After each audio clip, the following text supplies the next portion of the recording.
जुलाई मास आते ही दीदी के साथ की स्मृतियां ताजा हो जाती है।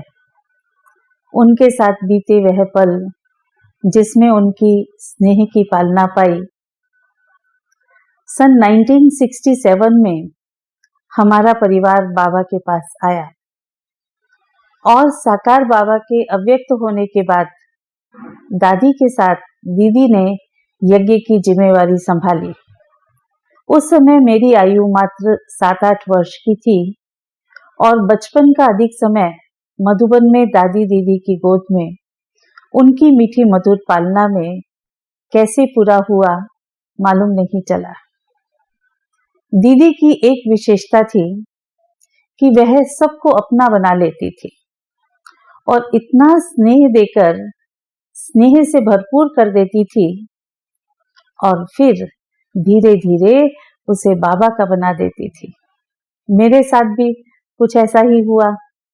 मेरा आज का जीवन बनाने का पूरा श्रेय दीदी को है, जिन्होंने बचपन के समय पल पल मेरा ध्यान रखकर कदम कदम पर मुझे शिक्षा सावधानी देकर इस अलौकिक जीवन की यह सुंदर मूर्ति तैयार की। छोटेपन में मैं अधिक समय मधुबन में बिताया करती थी और उस अलौकिक बगिया में खेल पाल करती थी।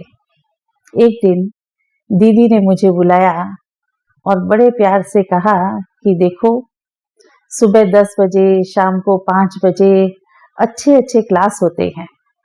कभी जगदीश भाई, कभी गुलजार दादी क्लास कराते हैं और उस समय मैं तो पार्टियों से मिलने में बिजी होती हूँ। मेरा बहुत दिल होता है वह क्लास करने का, पर कर नहीं पाती हूँ। देखो, तुम एक काम करो कि तुम जाकर के वह क्लास करके और शाम को आकर के मेरे को सुनाओ। मैंने कहा जी दीदी। तो दीदी ने कहा तो आज से तुम मेरी टीचर। मैं दीदी की टीचर। मैं तो खुश हो गई।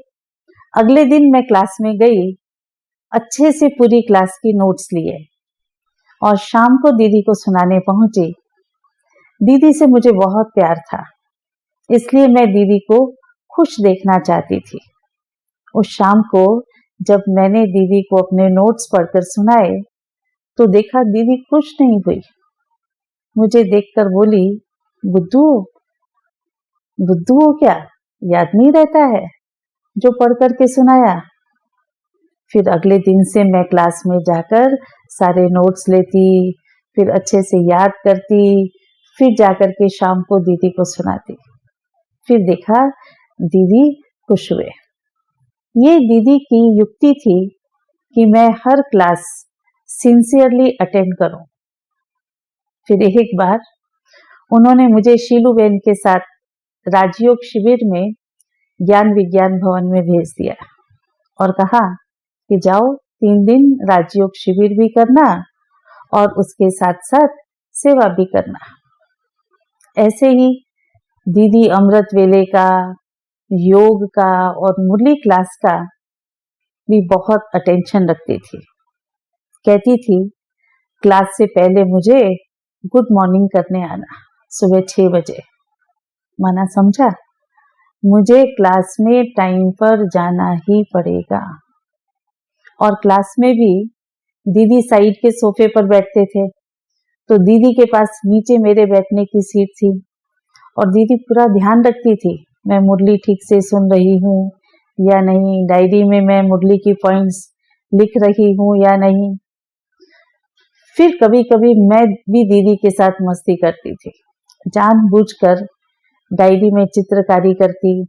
दीदी देखती थी यह तो डायरी में ड्राइंग बना रही है, तो तुरंत दीदी हमसे प्रश्न पूछती थी, बोलो बाबा ने क्या कहा?